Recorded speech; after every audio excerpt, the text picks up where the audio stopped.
Telangana Kaloji Narayanarao university of health సైన్సెస్‌కి సంబంధించి allied health sciences ఎవరైతే అప్లై చేసుకున్నారో like BPT, allied health sciences and దాంతో పాటుగా బీఎస్సీ ఎంఎల్టీకి ఆన్‌లైన్ అప్లికేషన్ చేసుకున్న ప్రతి ఒక్కరి కోసం ఈ వీడియో. ఈ వీడియో లోపల మనం డీటెయిల్డ్‌గా మనకి ఆన్‌లైన్ సర్టిఫికేట్ వెరిఫికేషన్ అయితే స్టార్ట్ అయిపోయిందన్నట్టు. ఈ ఆన్‌లైన్ సర్టిఫికేట్ వెరిఫికేషన్‌కి సంబంధించి క్వారీ ఐడీ అనేది వస్తది. ఎవరికొస్తది క్వారీ ఐడీ? ఎందుకొస్తది? ఈ క్వారీ ఐడీ ఎట్లా వస్తది? ఈ క్వారీ ఐడీ వస్తే మనం ఎట్లా సార్ట్ ఔట్ చేయాలని చెప్పి డీటెయిల్‌గా నేను ఈ వీడియో లోపల చెప్తా. మనం ప్రీవియస్‌గా Kaloji Narayanarao university of health సైన్సెస్‌కి సంబంధించి చాలా వీడియోస్ అయితే చేసుకున్నాం. బీఎస్సీ నర్సింగ్‌కి సంబంధించి, బీపీటీ, అలైడ్ హెల్త్ సైన్సెస్‌కి సంబంధించి, బీఎస్సీ ఎంఎల్టీకి సంబంధించి, ఫర్దర్ కూడా Telangana Kaloji Narayanarao university of health సైన్స్‌కి సంబంధించి ఎట్లాంటి అప్డేట్స్ వచ్చినా వీడియోస్ అయితే చేస్తా. కాబట్టి మీరు ఒకవేళ మన ఛానల్‌కి కొత్త వస్తే మాత్రం పక్కా సబ్స్క్రైబ్ చేసుకొని మీ ఫ్రెండ్స్ అందరికీ ఈ వీడియోని షేర్ చేయండి. అప్డేట్స్ అనేది వస్తా ఉంటాయి. కాబట్టి do subscribe and A update వచ్చినా కూడా చెక్ చేసుకుంటా ఉండుర్రి. మీరు అప్డేట్ చూసుకోవడం వల్ల ఏందంటే ఏదైనా మిస్ అయినా కూడా you will come to know. చిన్న చిన్న మిస్టేక్స్ వల్ల ఏమైతది అంటే వెబ్ ఆప్షన్స్ పెట్టుకోకుండా అయిపోతా అన్నట్టు. ఓకేనా. ఇప్పుడు క్వారీ వస్తది. క్వారీ వచ్చిన తర్వాత నువ్వు రెస్పాండ్ కాలే అనుకో ఏమైతది అంటే వెబ్ ఆప్షన్స్ పెట్టుకోవడానికి ఛాన్స్ అయితే ఉండదన్నట్టు. మన పేరనేది నాట్ ఎలిజిబుల్ క్యాండిడేట్ లిస్ట్ లోపల ఉంటది. అప్పుడు కూడా ఒక 2 రోజులు టైమ్ ఇస్తారు. అప్పుడు కూడా మనం రెస్పాండ్ కాకపోతే ఏమైతది అంటే మీరు వెబ్ ఆప్షన్స్ పెట్టుకోవడానికి ఛాన్స్ ఉండదన్నట్టు. మీ అప్లికేషన్ అనేది రిజెక్ట్ అయితది. అప్డేట్స్ అనేది టైమ్ టు టైమ్ తెలుసుకోవడం ఇంపార్టెంట్. మీరు ఏ కోర్స్ అయితే చేద్దాం అనుకుంటున్నారో ఆ కోర్స్ గురించి నేను ఏదైనా వీడియో పెడితే ఆ వీడియోని కంప్లీట్‌గా చూడండి. ఓకేనా. కంప్లీట్‌గా చూడడం వల్ల ఏమైతది కదంటే you will get a clarity. ఓకేనా. నెక్స్ట్ ఏముంటది అనేది ఒక క్లారిటీ వస్తది. అండ్ ఇంకోటేంది కదా అంటే నాకు చాలామంది అలాట్‌మెంట్స్ సీట్ అలాట్‌మెంట్స్ అయినాయని చెప్పి నేను బీఎస్సీ నర్సింగ్‌ది వీడియో పెట్టిన. చాలామంది నాకు డీఎంలో పెట్టుడు, కామెంట్‌లో పెట్టుడు అయితే చేయడం అయితే జరిగిందన్నట్టు. సో, మనం వెబ్ ఆప్షన్‌లే పెట్టలేదు. సీట్ అలాట్‌మెంట్ ఎప్పుడైతది? కదా! You have to know the exact process of allied health sciences. కాబట్టి నేను ప్రతీది అప్డేట్ ఇస్తా ఉంటా. సబ్స్క్రైబ్ చేసి పెట్టుకోరి. It will help you a lot. ఓకేనా. రిగ్రెట్ ఫీల్ గారు. సబ్స్క్రైబ్ చేసుకోకుండా అప్డేట్స్ అన్నీ అయిపోయిన తర్వాత, వెబ్ ఆప్షన్‌లు పెట్టుకున్న తర్వాత, అన్న నా పేరు ఫైనల్ మెరిట్ లిస్ట్‌లో రాలేదు. నా పేరు ప్రొవిజనల్ మెరిట్ లిస్ట్‌లో రాలేదు. నాట్ ఎలిజిబుల్ క్యాండిడేట్ లిస్ట్ లోపల వచ్చింది. నేను చూసుకోలేదు అని చెప్పి చాలామంది నాకు తర్వాత మెసేజ్‌లు పెడతారు. అప్పుడు మనం ఏం చేయలేం బ్రో. ఓకేనా. ఏదున్నా ముందే చేయాలి. మనకు 2 రోజుల టైం, 3 రోజుల టైం ఇస్తారు హార్డ్‌లీ. కాబట్టి ఆ టైంలోనే మనకు ఏదున్నా కూడా మనం చేయాల్సి ఉంటదన్నట్టు. అండర్‌స్టాండ్ అప్డేట్స్ అనేది చూసుకుంటా ఉండుర్రి. అండ్ ఇది మీకే హెల్ప్ అయితది. ఓకేనా. When it comes to quarry. Quarry అంటే ఏందనేది చెప్తా ఫస్టు. ఓకేనా. క్వారీ అంటే ఏంటిది అనేది చెప్తా. ఓకేనా.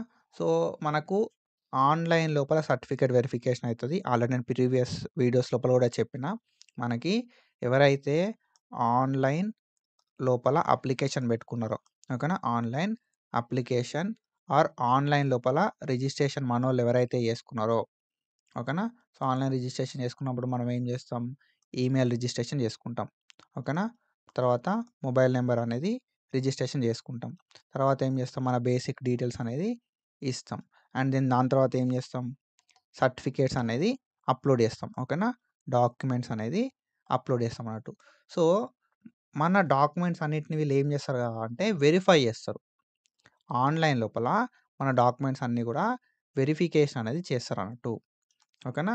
ఈ వెరిఫికేషన్ చేసే టైం లోపల మీ డీటెయిల్స్ చెక్ చేస్తారు. మీ బేసిక్ డీటెయిల్స్ చెక్ చేస్తారు. డాక్యుమెంట్స్ కూడా చెక్ చేస్తారన్నట్టు. ఈ డాక్యుమెంట్స్ చెక్ చేసే టైం లోపల ఏమైతది కదా అంటే కొంతమంది ఏం చేస్తారు అంటే డాక్యుమెంట్స్ ప్రాపర్‌గా అప్‌లోడ్ చేయరు.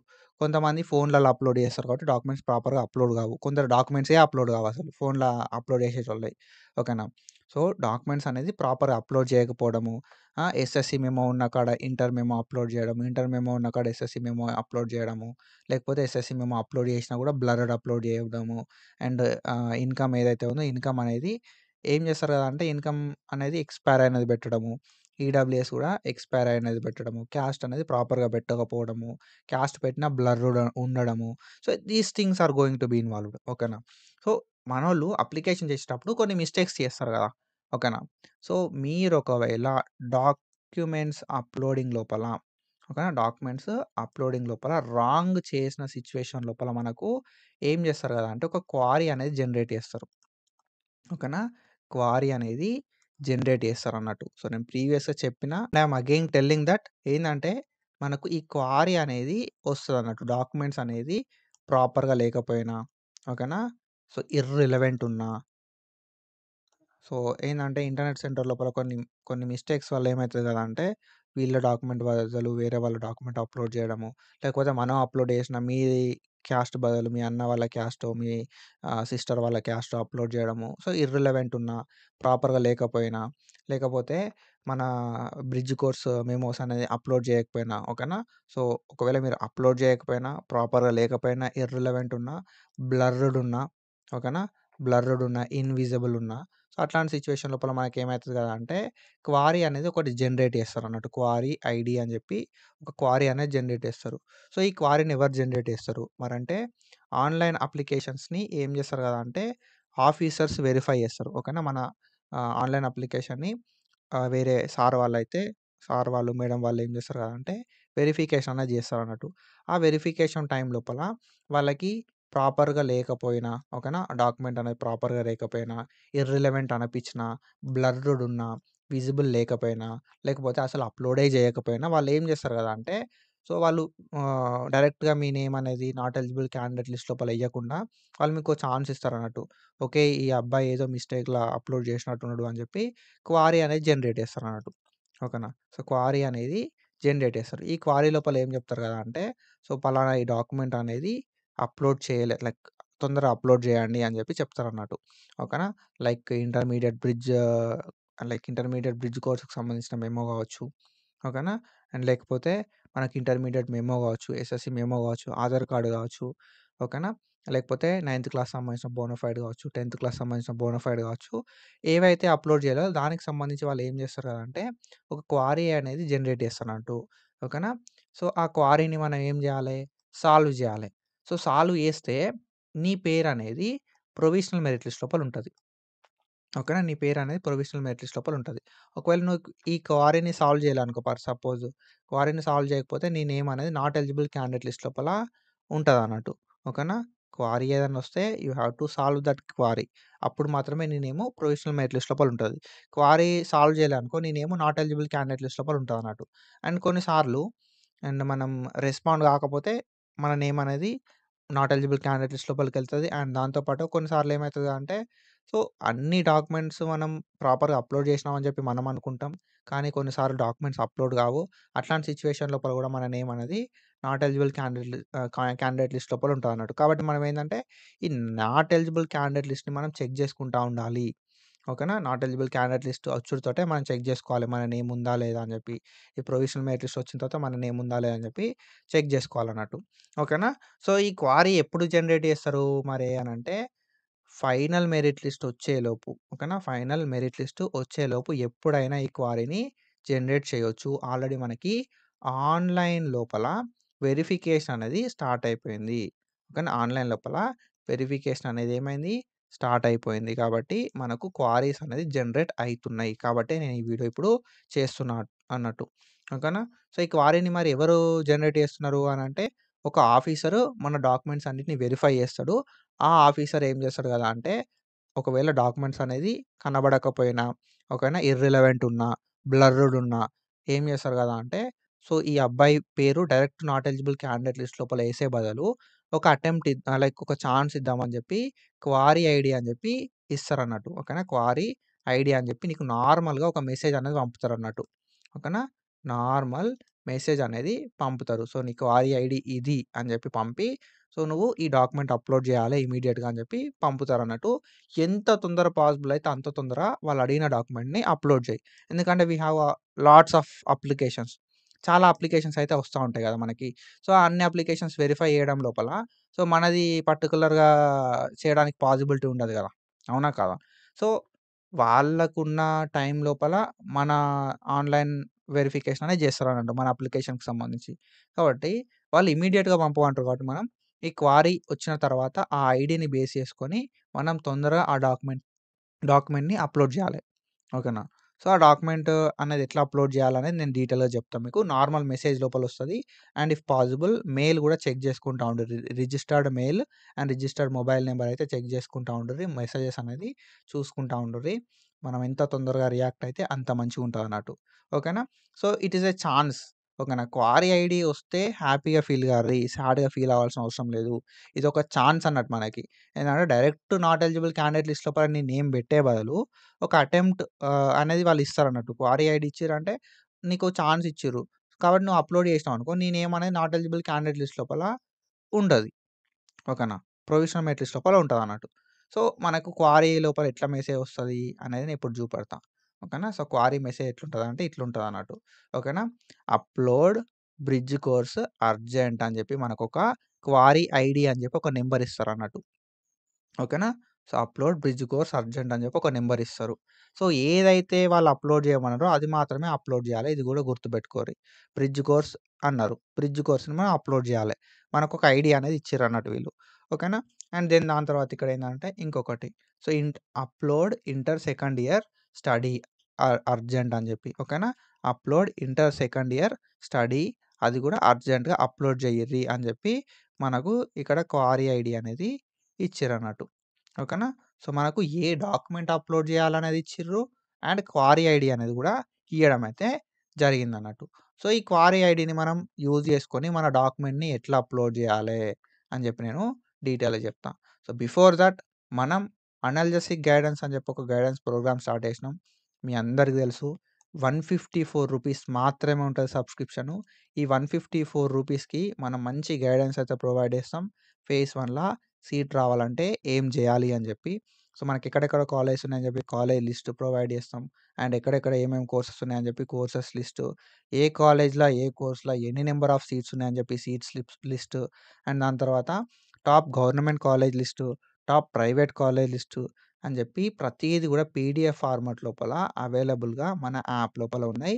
సో, నేను లైవ్‌లు కండక్ట్ చేస్తా ఉంటా. అన్ని వీడియోస్ చెక్ జేసి లైవ్‌కి అటెండ్ అవ్వండి. అండ్ ఫేజ్ 1లో సీట్ రావాలంటే ఎట్లాంటి మిస్టేక్స్ అవాయిడ్ చేయాలని చెప్పి నేను డీటెయిల్‌గా చెప్తా. ఎక్కడ సీట్ వస్తది అనేది క్వెషన్ అడగకుండా మనం ఫేజ్ 1లో సీట్ రావాలంటే ఎట్లాంటి ప్రయత్నాలు చేయాలి? అండ్ నీకు సీట్ వచ్చే ఎలిజిబిలిటీ ఉన్నా కూడా కొన్ని మిస్టేక్స్ వల్ల సీట్ రాదన్నట్టు. ఆ మిస్టేక్స్ ఏంది అనేది నేను డీటెయిల్‌గా చెప్తా. ఇఫ్ యూ ఆర్ ఇంట్రెస్టెడ్ రూ. 154 మాత్రమే ఉంటది సబ్స్క్రిప్షన్. తీసుకోరి. అండ్ మీ అందరికి తెలుసు బీఎస్సీ నర్సింగ్‌కి సంబంధించి మనోళ్ళందరికీ మన అనాలిసిస్ గైడెన్స్ లోపల ఉన్న వాళ్ళందరికి కూడా ఫేజ్ 1లో సీట్ అయితే వచ్చేసింది. Most of the people got seat in government and some of the people got seat in private. So, anyways seat అయితే వచ్చేసింది మనోళ్ళకైతే. అండ్ ఇట్లనే నేను గూడా ఏహెచ్ఎస్ గైడెన్స్ కూడా ప్రొవైడ్ చేస్తా. సో, అంతే ఇంపాక్ట్ అయితే ఉంటది. If you want to be a part of it analysis tutor యాప్‌ని ప్లే స్టోర్ నుండి డౌన్‌లోడ్ చేసుకోరి. అండ్ సబ్స్క్రిప్షన్ తీసుకోరి. అండ్ మంచి గైడెన్స్ అయితే ప్రొవైడ్ చేస్తా. ఓకేనా. లైవ్ అటెండ్ అవ్వండి. So that you will get clarity. ఓకేనా. And when it comes to ఈ క్వారీని మనం ఎట్లా సాల్వ్ చేయాలి అంటే ఇది మన అఫీషియల్ వెబ్‌సైట్. ఓకేనా. సో, ఇది మెయిన్‌గా ఏందంటే నోటిఫికేషన్‌లొస్తాయి అఫీషియల్ వెబ్‌సైట్ లోపల. And when it comes to allied HS .TSCHE ఇది మనం ఆన్‌లైన్ అప్లికేషన్ చేసుకున్న వెబ్‌సైట్ అన్నట్టు. ఓకేనా. ఈ ఆన్‌లైన్ అప్లికేషన్ చేసుకున్న వెబ్‌సైట్‌కొచ్చి మనం ఈ క్వారీని సాల్వ్ చేయాలి. ఓకేనా. ఇక్కడ మీరు చూసుకుంటే ఈ సైట్ అనేది అలైడ్ హెచ్ఎస్.టీఎస్‌సీహెచ్‌ఈ అంటాం. ఓకేనా. మీరు డైరెక్ట్ ఏం లేదు. గూగుల్ క్రోమ్‌కి పోర్రి. ఓకేనా. గూగుల్ క్రోమ్‌కి పోర్రి. గూగుల్ క్రోమ్‌కొచ్చి ఏం చేస్తారు కదా అంటే allied ALLIED HS dot TSCHE అని చెప్పి కొట్టుర్రి. You will come to this website TSCHE dot in. ఓకేనా. టీఎస్‌సీహెచ్‌ఈ డాట్ ఇన్ ఈ వెబ్‌సైట్‌కి మీరు వస్తారన్నట్టు. ఓకేనా. ఈ వెబ్‌సైట్ లోపల మీకేంది కదా అంటే respond to verification officer query అని చెప్పి. అంటే ఒక ఆఫీసరు మన వెరిఫికేషన్ అనేది చేస్తున్నారు ఆన్‌లైన్ అప్లికేషన్‌కి సంబంధించి. ఆ ఆన్‌లైన్ అప్లికేషన్‌కి సంబంధించిన ఆఫీసర్‌కి మనం రెస్పాండ్ కావాలే అన్నట్టు ఇది. ఓకేనా. సో, దీని మీద మనం క్లిక్ చేయాలి. ఓకేనా. ఆన్‌లైన్ అప్లికేషన్ ఆల్రెడీ మనకు తెలుసు. ఆన్‌లైన్ అప్లికేషన్ అనేది అయిపోయింది. అప్లికేషన్ ప్రింట్ మన దగ్గర ఉంటది ఆల్రెడీ. లేకపోతే అప్లికేషన్ ప్రింట్ డౌన్‌లోడ్ చేసుకోరి. లేదు అంటే ఇక్కడ respond to verification officer query అని ఉంటదా దీని మీద మీరు ప్రెస్ చేయాలి. ఓకేనా. Respond to verification officer query అని చెప్పి ప్రెస్ చేస్తే మనకు పోర్టల్ అయితే ఇట్లా ఓపెన్ అయితదన్నట్టు. సో, మన దగ్గర రూల్ నంబర్ అనేది ఉంటది. ఓకేనా. మన రూల్ నంబర్ అనేది మన కాడ ఉంటదన్నట్టు. సో, ఈ మన రూల్ నంబర్ మనం ఇయ్యాలే. ఓకేనా. సో, మన రూల్ నంబర్ ఏదైతే ఉందో మన రూల్ నంబర్ మనం ఇచ్చేయాల్సుంటది. తర్వాత మన రిజిస్ట్రేషన్ నంబర్ ఇయ్యాలే. ఓకేనా. మన రిజిస్ట్రేషన్ నంబర్ ఏదైతే ఉందో మన రిజిస్ట్రేషన్ నంబర్ ఇయ్యాలి. అండ్ దెన్ దాని తర్వాత క్వారీ ఐడీ అనేది ఉంది గదా! సో, ఈ క్వారీ ఐడీ అనేది ఇయ్యాల్సుంటదన్నట్టు. క్వారీ ఐడీ ఏంటిది ఇక్కడ టీఎస్‌పిఏఆర్ అని చెప్పి ఉంది కదా! సో, ఈ టీఎస్‌పిఏఆర్‌ఏ అని చెప్పి ఒక నంబర్ ఉంటదన్నట్టు. ఆ నంబర్ లోపల ఏదైతే నంబర్ ఉందో ఆ నంబర్‌ని యూజ్ చేసుకొని మనం ఇక్కడ ఇయ్యాల్సి ఉంటదన్నట్టు. ఓకేనా? సో, వాళ్ళు మన నార్మల్ టెక్స్ట్ మెసేజ్ లోపల ఏదైతే నంబర్ ఇచ్చిర్రో ఆ నంబర్ ఇక్కడ ఎంటర్ చేయాలి మీరు. సో, దెన్ ఎంటర్ చేసిన తర్వాత వాలిడేట్ అని కొడితే మనకు ఒక కొత్త పోర్టల్ అయితే ఓపెన్ అయితదన్నట్టు. ఆ పోర్టల్ లోపల వీళ్ళిక్కడ మెసేజ్ లోపల ఏదైతే డాక్యుమెంట్ చెప్పిర్రో ఆ డాక్యుమెంట్‌ని అప్‌లోడ్ చేయాలె. అప్‌లోడ్ చేసి ఏదన్నా రిమార్క్స్ రాయమంటారా అని చెప్పి లైక్ రిమార్క్స్ అని చెప్పి ఒకటుంటదన్నట్టు. ఆ రిమార్క్స్ మీరు రాయకపోయినా ఓకేనా. రిమార్క్స్ అని చెప్పి ఒక నార్మల్‌గా ఒక బాక్స్ అనేది ఉంటదన్నట్టు. రిమార్క్స్ అనేది మీరు రాయకపోయినా పర్లేదు గానీ, వాళ్ళు ఏదైతే డాక్యుమెంట్ చెప్పిర్రో, ఆ డాక్యుమెంట్‌ని అప్‌లోడ్ జేయాలె. ఎస్ఎస్‌సి మెమో అన్నారనుకో, ఎస్ఎస్‌సి మెమో అప్‌లోడ్ జేయాలె. ఎంత 500 కేబీ ఆర్ అంతకన్నా తక్కువ ఉండేలాగా చూసుకోరి ఎస్ఎస్‌సి మెమోని. తర్వాత ఇంటర్ మెమో అంటారు, ఇంటర్ మెమో. ఓకేనా. బ్రిడ్జ్ కోర్స్ మెమో అంటే బ్రిడ్జ్ కోర్స్ మెమో. సో, ఏదైతే మీరు అప్‌లోడ్ చేస్తారో, అది అప్‌లోడ్ చేసేసేయరి. ఓకేనా. సో, కొందరికేందంటే ఆహ్, ఇట్లా ఒక మెసేజ్ వస్తది. క్వారీ ఐడీ అని జెప్పి, ఈ క్వారీ ఐడీ ఏదైతే ఉందో ఇది డిస్కార్డ్ అయింది అని జెప్పి ఒక మెసేజ్ వస్తదన్నట్టు అప్‌లోడ్ జేసిన తర్వాత. కొంతమందికి మెసేజ్ రాదు. కొంతమందికి అప్‌లోడ్ చేయకపోయినా గూడా ఇది డిస్కార్డ్ అయింది అని జెప్పి మెసేజ్ వస్తదన్నట్టు. ఓకేనా. సో, మనకు మెసేజ్ వచ్చినా రాకపోయినా మీరేం జేయాలె, మనకి క్వారీ వచ్చింది కాబట్టి మన ప్రయత్నంగా మనం ఆ క్వారీని సాల్వ్ జేసే ప్రయత్నం జేయాలె. సో, ఎట్లా సాల్వ్ జేయాలె? అఫీషియల్ వెబ్‌సైట్‌కొచ్చి respond to verification officer query అని మన roll number, registration number and దాని తర్వాత క్వారీ ఐడీ ఇచ్చి అక్కడ మన డాక్యుమెంట్‌ని అప్‌లోడ్ చేస్తే సాల్వ్ అయిపోతది. సో, ఓన్లీ డాక్యుమెంట్స్ మాత్రమే తప్పున్నప్పుడు, మిస్టేక్ ఉన్నప్పుడు, డాక్యుమెంట్స్ మిస్టేక్ ఉన్నా, ఎక్స్‌పైర్డ్ ఉన్నా, ఓకేనా? డాక్యుమెంట్స్ ఇర్రెలెవెంట్ ఉన్నా, ఆహ్, ఏంటిది బ్లర్ర్డ్ ఉన్నా గూడా మనకు ఈ వెరిఫికేషన్‌కి క్వారీ అనేది జనరేట్ చేస్తారన్నట్టు. సో, నా మార్క్స్ తక్కువేస్తే క్వారీ వస్తదా? అని చెప్పి అడగకుర్రి. ఎందుకంటే మార్క్స్ తప్పున్న దానికి క్వారీ రాదు. ఓన్లీ డాక్యుమెంట్స్ మాత్రమే మ్యాండేటరీ అన్నట్టు. సో, డాక్యుమెంట్స్ వెరిఫికేషన్ అప్పుడు మాత్రమే మనకు క్వారీ వస్తది. మీ ఏజ్ తప్పున్నా, మీ డేట్ ఆఫ్ బర్త్ తప్పున్నా, మీ మార్క్స్ తప్పున్నా, మీ అడ్రెస్ తప్పున్నా క్వారీ అనేది రాదు. ఓన్లీ డాక్యుమెంట్స్ మిస్టేక్ ఉన్నప్పుడు మాత్రమే ఈ క్వారీ అనేది వస్తదన్నట్టు. ఐ హోప్ మీ అందరికి క్లారిటీ వచ్చిందనుకుంటున్నా. సో, ఇట్లా మనమైతే క్వారీని సాల్వ్ చేయాలె. సో, క్వారీ వస్తే టెన్షన్ ఏం తీసుకోకుర్రి. సో, తొందరగా సాల్వ్ చేయడానికి ప్రయత్నం చేయుర్రి. ఓకేనా. సో, ఇది ఇన్ఫర్మేషన్ అండ్ ఇట్లాంటి ఇన్ఫర్మేషన్ అప్డేట్స్ కోసం ఫాలో అయితా ఉండుర్రి. Thank you so much. Signing of.